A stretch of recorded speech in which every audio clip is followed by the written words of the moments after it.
Okay, so you're writing a resume and you want it to be perfect. What does it look like? What does it sound like? I want to look professional, but I want to be myself. But do companies care about who I am? Do I have enough to fill a page? I don't have 5 years experience. This is an entry-level job. This looks so old-fashioned. Is this really still how you're supposed to do a resume these days?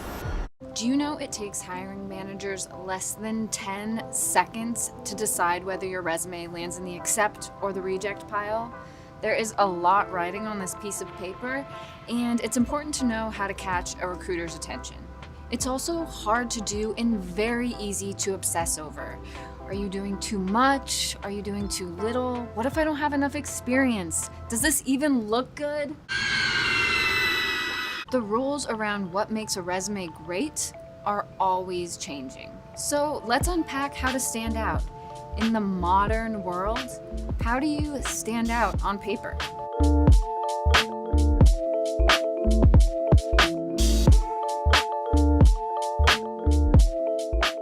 It's a shame that recruiters at the moment seem to have the attention span of a goldfish, but it's also a necessity because there are so many roles to fill and so many resumes to read and only so much time. That's Kristi DePaul. She's a content creator who writes a lot about career navigation and personal branding.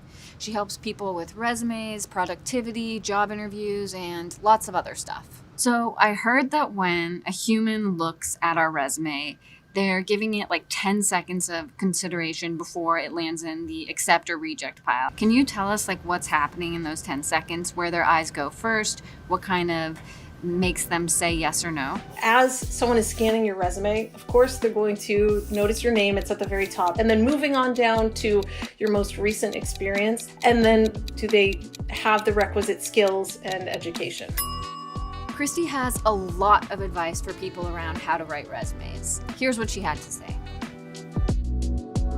There used to be this trend where you'd write a little mission statement at the top of your resume. Like, I'm an experienced, thoughtful, ambitious person who's interested in this industry, etc., etc. But just ditch that. It's taking up real estate on your resume. Kristi says you should just replace this with a simple headline that describes you and your specialty, like content creator, marketing specialist. And this can be really useful if you're trying to switch industries.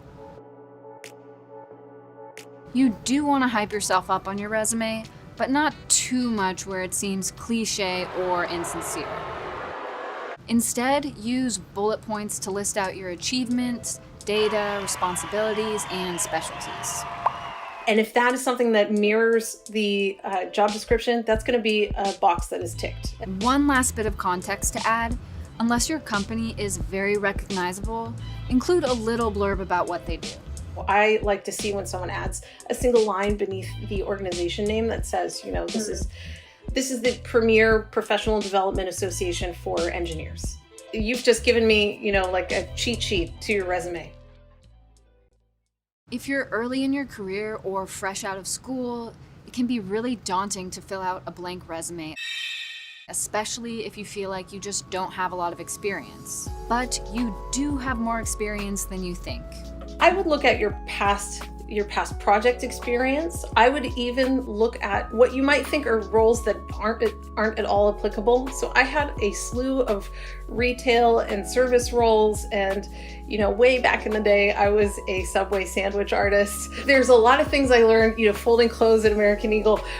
There's a lot of transferable skills that you gain from roles that even seem like they're way outside of what you want to do, whether those have to do with interfacing with the public, whether it's customer service in some way. I would take a hard look at what you've done, whether it's internships, volunteer work. There are a lot of ways that you can position yourself as somebody who has more experience than you really think. I know one resume is hard enough, but 75% of US employers use AI technologies to filter through resumes. It's mostly used to save recruiters time and narrow down a high volume of candidates. But yeah, robots are analyzing you.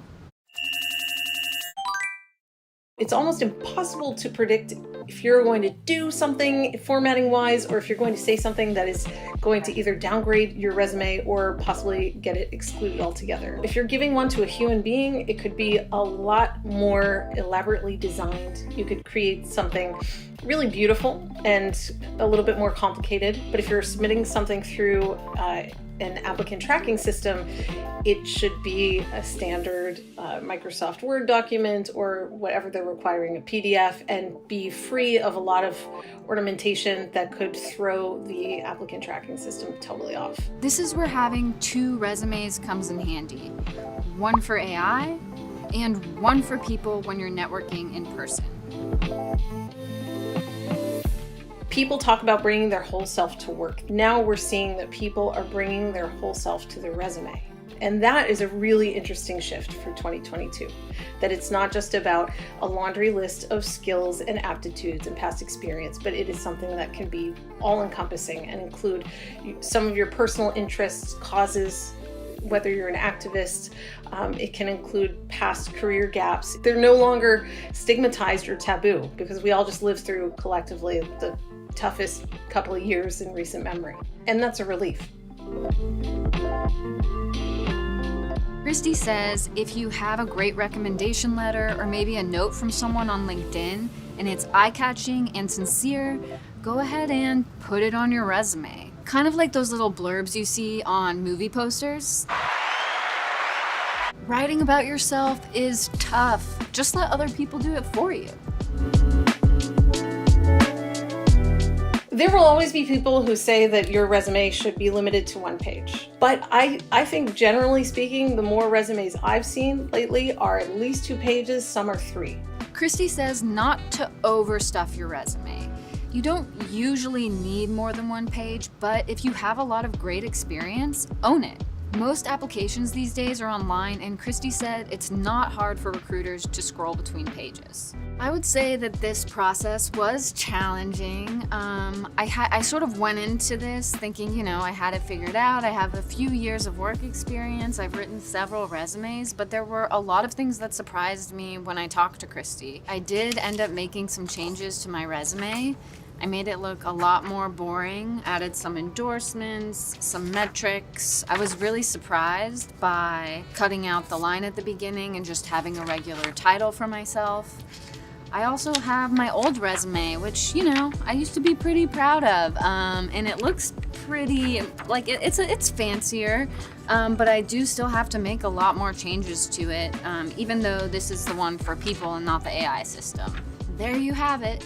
Writing a resume will never be easy, but at least now that you have a little context around how to stand out today, you'll have an edge over your competitors when applying for a job.